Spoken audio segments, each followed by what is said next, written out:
Ini saya ingin memberi respon balas kepada keputusan Tuan Yang Di-Pertua pada hari ini bila mana Ketua Whip Perikatan Nasional Yang Berhormat Kota Baru telah bertanya kepada Tuan Di-Pertua berkenaan dengan status penghalangan saya untuk berada dalam galeri awam dan tempat pemerhati blok Pembangkang.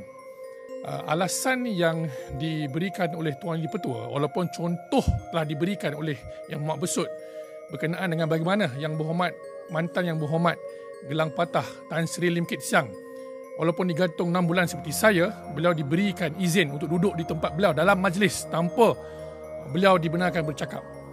Dan jawapan Tuan Di-Pertua pada hari ini bagi saya mengecewakan kerana beliau memberi jawapan yang bagi saya tidak lengkap.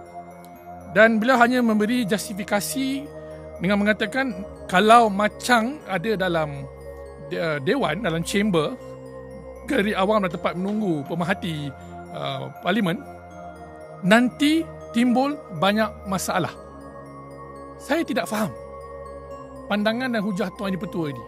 Masalah apa sebenarnya yang Tuan Yang Di-Pertua bimbang keberadaan saya dalam Dewan Rakyat sekadar pemerhati yang tak boleh berkata satu patah perkataan pun menimbulkan masalah kepada majlis ataupun kepada beliau sendiri?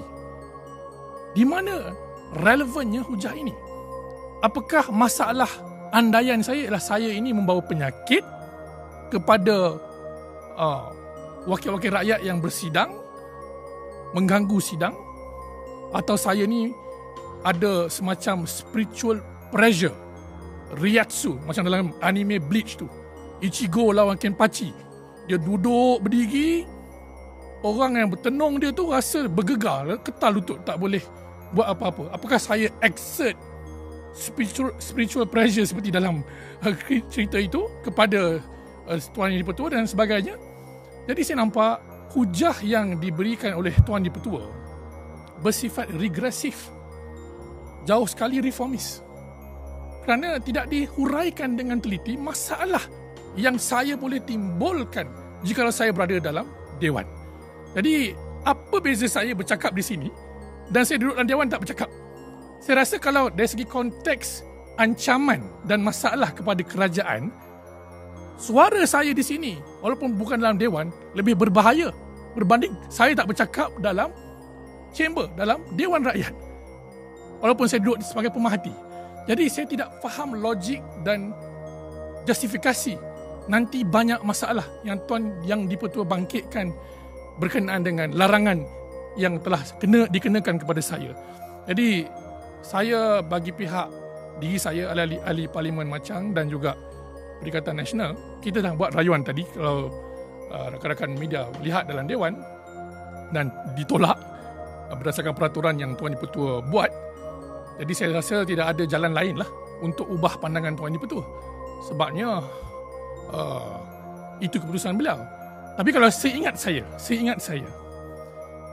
kenapa Tan Sri Lim Kit Siang Yang Berhormat Gelang Patah diizinkan duduk dalam dewan walaupun digantung 6 bulan pada 2018? Kerana ketika itu budi bicara Ketua Majlis Yang Amat Berhormat Datuk Seri Najib Razak telah berunding dengan Tan Sri Pandeka Amin Mulia yang merupakan Yang Di-Pertua Dewan Rakyat, yang mengatakan dibenarkan Tan Sri Lim Kit Siang duduk di dalam dewan walaupun digantung. Jadi presiden ada, convention tu ada, dan tak ada masalah pun. Jadi saya tak nampak kenapa saya dihalang untuk masuk sekadar pemerhati sekalipun. Jadi saya mintalah rakyat Malaysia, lihatlah ya apa yang sedang berlaku dalam Dewan Rakyat ini. Hak saya sebagai ahli parlimen yang dipilih rakyat telah dijatuhkan lebih rendah martabat daripada rakyat pemerhati biasa yang datang ke galeri awam. I've been put at the lowest point in terms of access dalam Dewan Rakyat berbanding dengan orang-orang awam yang lain. Jadi saya fikir tidak wajarlah berlaku begitu, dan saya harap Tuan Di-Pertua pertimbangkan semula larangan ini untuk saya berada bersama dalam galeri awam dan tempat pemerhati di blok Pembangkang itu.